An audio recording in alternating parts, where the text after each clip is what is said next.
Hey everybody, welcome back to another week of film history. Before we get into the lesson, a little bit more of an update on those presentations. We will still have those the last 2 weeks of class, so you'll have the opportunity to meet with me on Teams for those last 2 weeks. And you'll sign up using Calendly. So it's just like a little service where you can pop in for 15-minute intervals.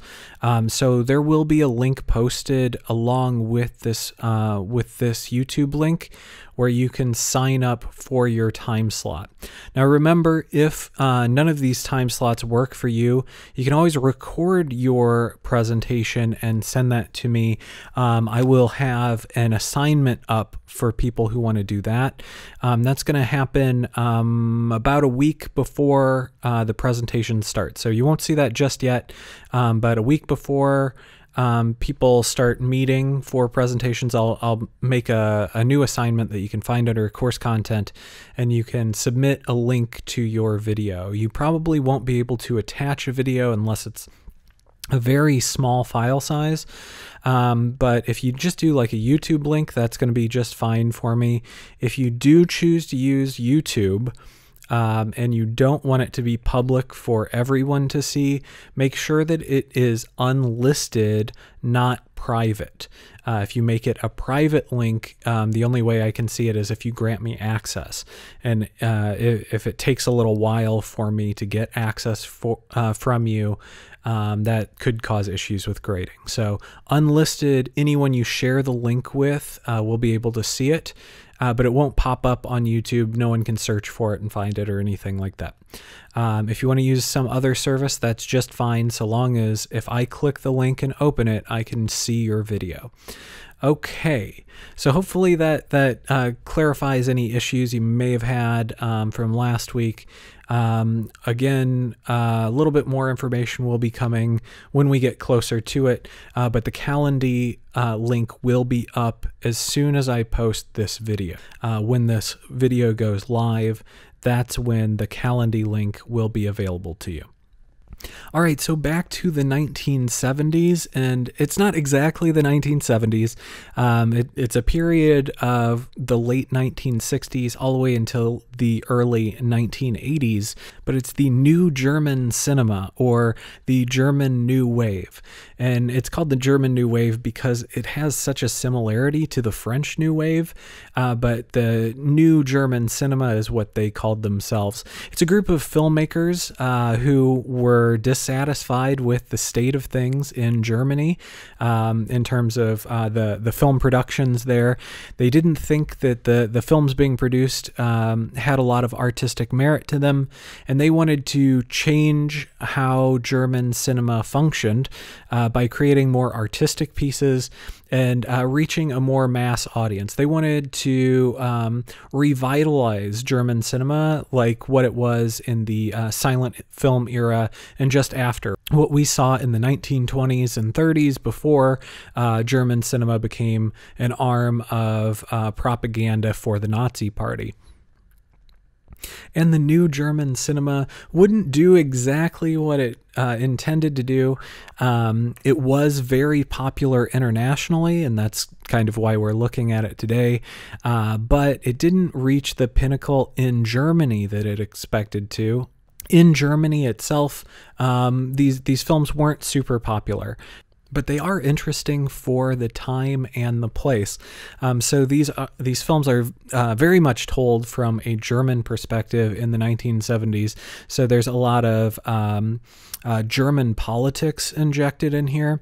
And the films that we'll be watching today, one of them is really interesting because it's about a bunch of Spanish conquistadors and they all speak German, which is a different experience for most American audiences, but it's almost like you can have the lens of someone looking at American cinema from an outsider's perspective, right? So like very often you'll see Germans in American cinema speak English, but with a German accent. You see it all the time, right? Or any foreign language is just spoken with an accent, because American audiences don't want to deal with subtitles. That's not saying that you don't want to deal with subtitles, but producers think that American audiences really don't like that. So they make some creative choices that may be historically or factually inaccurate, but make the film a little bit easier for some moviegoers. So just like that, on the German side, you'll watch a bunch of Spanish conquistadors speak German, which is an oddity, but maybe something that you can kind of compare to American film. Der Hoffnung, in eine Gegend zu gelangen, die von Christen bewohnt ist. Natürlich hoffen wir, dass das nicht geschieht, solange die Jungfrau Maria uns beisteht. Nach reiflicher Überlegung habe ich mich entschlossen, Don Pedro de Ursúa zum Kommandeur des Voraustrupps zu ernennen. I don't plan to look at the first films in this German New Wave, but specifically at one filmmaker that is still active and very influential on film history, and his name is Werner Herzog. So Herzog has been around for a long time and worked in films and media in various capacities. Contemporarily, he's done a lot of documentaries that potentially you've seen before. Grizzly Man, Cave of Forgotten Dreams, Into the Abyss are all highly acclaimed documentaries, some of which are on Netflix, I believe, still, but at one point were on Netflix, and some of the biggest documentaries on the platform at the time. But he's also been an actor and performed in various cartoons, as well as narrator for nature documentaries.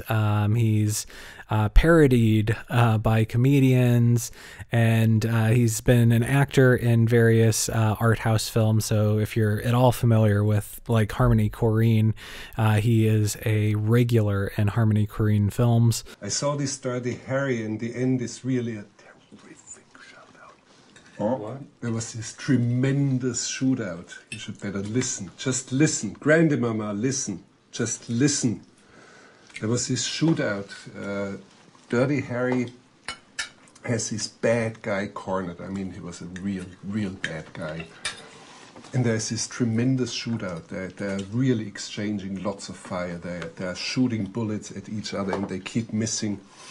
And at the end, the bad guy somehow drops his gun. It's just down there on the bottom, and Harry hovers over him.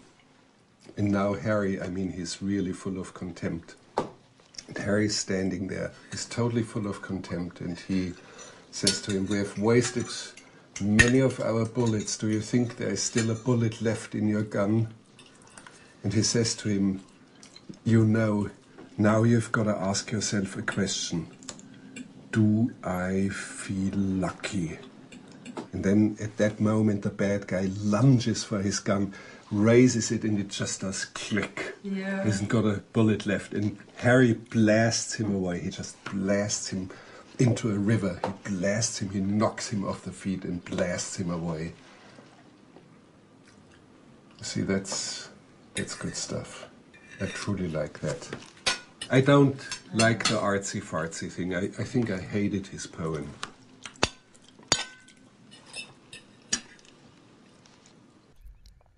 You will have the choice of two films that Herzog directed from the 1970s, one being Agira, The Wrath of God. Agira is really interesting. It is that film that I mentioned before where it's about Spanish conquistadors speaking all German. It has a very interesting tone. It's much different than you would expect for something that seems to be kind of an epic story. It's told in a way that is very subdued. There is action and violence that happen in it, but it's told in such a stylistic way that these things aren't really glorified. It's very nihilistic in its approach. There is no hope, and you never have the feeling of hope through the entire film.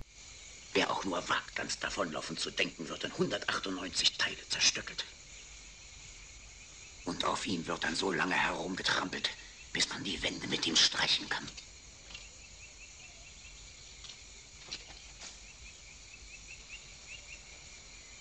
Wer auch nur ein Korn Mais zu viel isst und einen Tropfen Wasser zu viel trinkt, der wird dafür eingesperrt für 155 Jahre.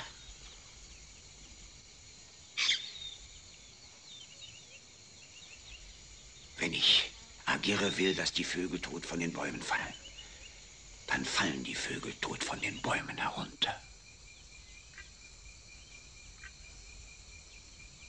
Ich bin der Zorn Gottes. Die Erde, über die ich gehe, sieht mich und bebt. If that sounds like fun to you, Aguirre is the movie for you. But that is really kind of Herzog's entire personality. When he speaks, when he's very eloquent and very articulate, but his mannerisms, his tone, the words that he uses, all reflect this kind of tone that we can see very early on with this film. These penguins are all heading to the open water to the right.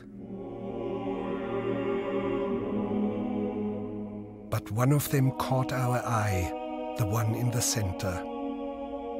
He would neither go towards the feeding grounds at the edge of the ice, nor return to the colony. Shortly afterwards, we saw him heading straight towards the mountains, some 70 kilometers away. Dr. Ainley explained that even if he caught him and brought him back to the colony, he would immediately head right back for the mountains. But why?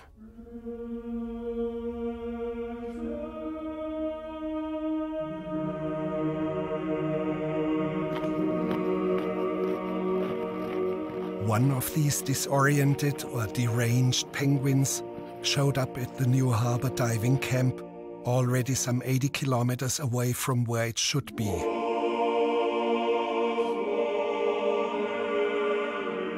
The rules for the humans are: do not disturb or hold up the penguin. Stand still and let him go on his way. And here he's heading off into the interior of the vast continent.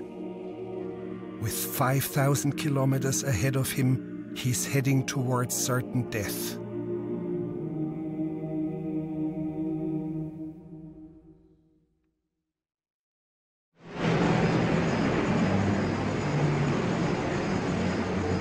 Aguirre was filmed on location in the Peruvian rainforest on the Amazon River, and you can really get the sense of the small crew as you watch it. So it's a lot of handheld camera.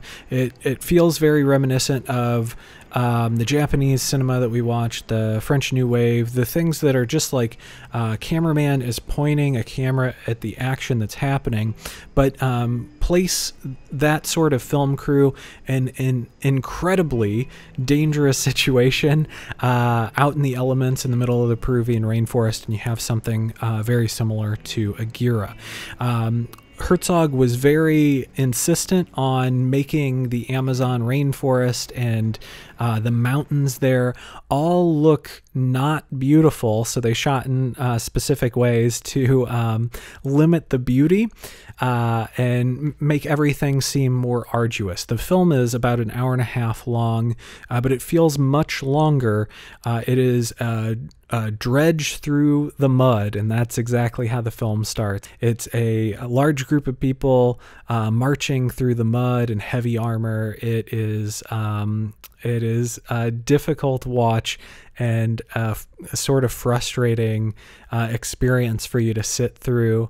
It's not like the French New Wave where you cut to the point. Instead, you feel the pace drawn out for instances where it would make the audience a little bit more uncomfortable. There's this thing that happens in the German New Wave, or the New German Cinema, where these filmmakers that rejected all of the old cinema tended to work with actors from the old German cinema. Even though they wanted to reject it at 100% face value, they still sought some sort of recognition from the old guard, so they would work with these actors. Or maybe they just really liked the actors and they didn't consider that part of the old guard of German cinema. And Aguirre is no different, and neither will be the other film that you have the option to watch. The titular role of Aguirre is played by Klaus Kinski, who's a really interesting actor. So starting in the 1970s and beyond, you start to get actors that are part of the method, right? So if you consider method actors to be the best kind of actors, the method didn't really exist until a little bit later on. So if you see something from the 1960s and prior, I don't think that those actors will be method actors. Instead, there'll be some other kind of form of actor. There's a whole lot of different schools of thought with how an actor can portray a role. But Klaus Kinski is very interesting. He's a very interesting character in general. He is clearly not the easiest guy to work with. He was very popular, and for reasons unknown, because he antagonized audiences. He did tours at universities where he proclaimed himself to be Jesus Christ with no script. He would just ramble for hours until people got angry, and then he would get angry back at them. Wie du den Splitter aus meinen Augen ziehst!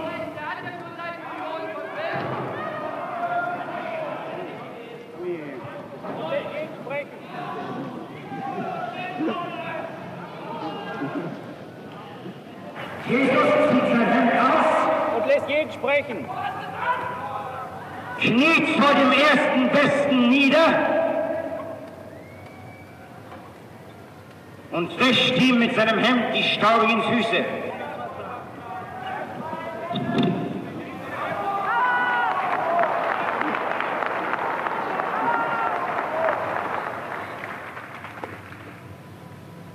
Ich bin nicht der offizielle Kirchenjesus,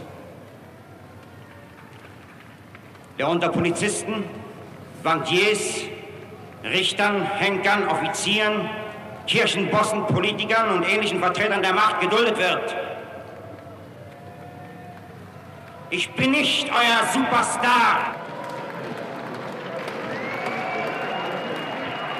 Halt deine Schnauze, damit du hörst, was ich jetzt sage. Und vor allen Dingen komm du jetzt hierher, der so ein großes Maul hat. Leute, ich bin kein großer Redner. Und es ist vielleicht möglich, dass von euch welche Christus suchen. Aber ich glaube, er ist es nicht. Denn Christus war, so viel ich weiß, duldsam. Und wenn ihm einer widersprochen hat, dann hat er versucht, ihn zu überzeugen. Wie gesagt, halt deine Schnauze. Nein, er hat nicht gesagt, halt die Schnauze. Er hat eine Peitsche genommen und hat ihm in die Fresse gehauen. Das hat er gemacht. Du dumme Sau. Und wenn auch nur ein einziger übrig bleibt, der das hören will, dann muss er so lange warten, bis das andere Scheißgesindel weggegangen ist. Here, Kinski plays a much more subdued role than the character he is in real life. He butted heads a lot with Herzog through the production. He had a very specific idea of how Aguirre should be played, and a lot of the really interesting things about Aguirre are just Kinski doing what he wanted to do. So as you watch the film, you can see Aguirre slowly start to tilt, and his body language shift. And if you know anything about like cinematography and what a Dutch angle is, that's just an angle that's a little bit off kilter. It makes someone seem insane, right? So if you see lots of horror movies will use a Dutch angle on a character when they have like a mental break. So rather than make the camera angle Dutch, Kinski makes his character at a Dutch angle. So everybody else is upright and looking normal, but he's looking very weird and tilted. So to do this, he basically wrapped himself up with ropes underneath his armor and costume. And this is just a few things that Kinski would do. And one of the things that I find most appealing about the film is the stories behind the production. And there are a few of these things. You should absolutely look them up. There was a great interview between Herzog and Roger Ebert several years ago about Aguirre, and I think also Fitzcarraldo, where he goes into detail about some of the experiences that they had there. There's one scene, if you pay close attention, you'll see Kinski swing a real sword and hit one of his co-stars in the head with that sword. That co-star was wearing a helmet. He's busted open because of it, but certainly survives and stuff. The native people during Fitzcarraldo, a film that we're not watching this week, insisted on murdering Kinski, and it took Herzog having long conversations and basically bribing people to keep Kinski alive through production. And Herzog himself would threaten Kinski with death to finish Aguirre, the Wrath of God. They had finished the entire film minus one scene. Kinski insisted on storming off. He was going to take a motorboat and just leave the production, but Herzog pointed a gun at him until he finished the film. So this is the type of chaotic production that was going on behind the scenes. It's not always clearly apparent. It takes some research to find out everything that's actually in this film. But the more research you do, the more you'll really appreciate it. So if you'd like to skip Aguirre, the Wrath of God, you also have the option to watch Nosferatu the Vampire from 1979. So this is a few years after Aguirre, the Wrath of God, but Herzog produced a remake to Nosferatu, and I would really recommend it if you watched the previous version of Nosferatu. You had several choices when it came to German Expressionism, but if you're familiar with that silent film, I think that this is really worth picking up. You can still see Herzog's signature styles, those handheld camera shots that sometimes he's shooting those himself, that sort of documentary style you'll see from time to time. But really, Nosferatu is all Kinski. Kinski's performance here is maybe one of the strongest in his career, and he does something that's really interesting. He always makes interesting choices. You'll never see him inhale oxygen throughout the entire film. So anytime that he's on screen, when they call action, he does not breathe to kind of capture that ghost-like or that corpse-like quality of the vampire. His body language is all on point here. Kinski is a character actor. So character actor just means it's an actor that takes roles that are radically different from the actor in real life. So if you think about like Johnny Depp is certainly a character actor. That doesn't mean that a character actor can't be a method actor. In fact, there are these performances that are considered very dangerous, like Heath Ledger's Joker, where he was eventually hooked on narcotics because of it, or prescription drugs. And whether or not that's just a bit of a tall tale or factually accurate, I'm not certain, but certainly there you can see an inherent danger in being both a character actor and a method actor. A method actor means that you really feel the emotions of the character that you're portraying. So you have to get yourself in the right headspace for a scene where someone's going to cry, you really feel the emotions to make yourself cry. Now, if your character is a psychotic serial killer, what do you have to do to get your brain in that position? And most of these method actors have difficulties letting go of roles after they're done with them. So like after you put yourself in a position for rehearsals and shooting over 6 months or a year, you start to kind of become that character, right? So Herzog is on the verge of this, right? Like he's doing very specific things to get a strong performance. It's just a little bit before method was around. So something else that's kind of interesting that Kinski does in several of his films is something that Herzog coined as the Kinski spiral. So it's a way of entering frame where you don't have too much, where you can enter frame starting backwards and turn to a forward-facing position very quickly, where you don't need to take too much time or have the camera spiral around you. Instead, you can kind of force the perspective on you based on your mannerisms. So again, just like in Aguirre where Kinski forced the Dutch angle on his character, he can almost move the camera just by moving himself, right? So the background doesn't change, but the subject appears to change in a way that would be unnatural if you would see his legs or his feet, but because the camera is always up about waist high, you certainly don't see what's going on underneath. In 1991, Kinski died at age 65. He had a long legacy. He had plenty of films prior to the Herzog era, and he had several films afterward. But the Herzog era, there were 6 films that were a collaboration between the two. Those would be his legacy. So most people think of these films when they think of Klaus Kinski. Likewise, Herzog is kind of in the same boat, even though he's well recognized for his performances and his documentaries. If a film historian talks about Werner Herzog, they can't get far without mentioning Aguirre, The Wrath of God, and Fitzcarraldo, as well as maybe Nosferatu. So I'm not going to force you to do a whole bunch of research on the new German cinema.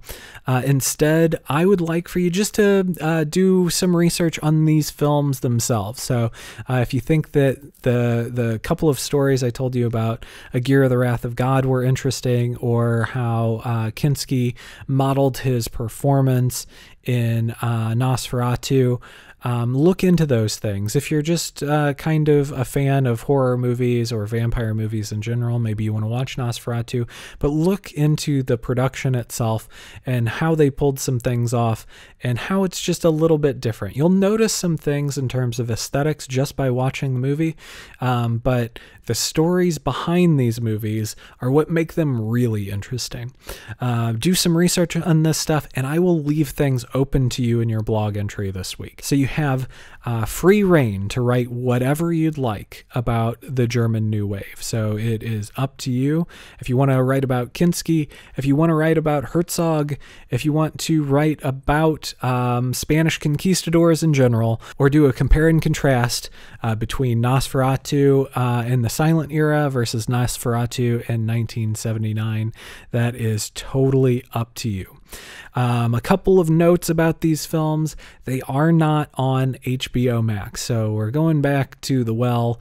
Nosferatu is available on YouTube. It does have several ads, and I'm sorry about that, but it is for free. You can find it elsewhere where you'd pay for it, but you pay a premium to not have those ads. Likewise, Aguirre, The Wrath of God is on Pluto TV, another free platform, so if you hop on there, you can watch it. I believe that one has ads too. So pick one of the films, bear through the ads, watch it, do some research, and write your blog entry on either Nosferatu or Aguirre, The Wrath of God. That's it for us this week. We'll be back next week with more 1970s films and our very last film history lecture.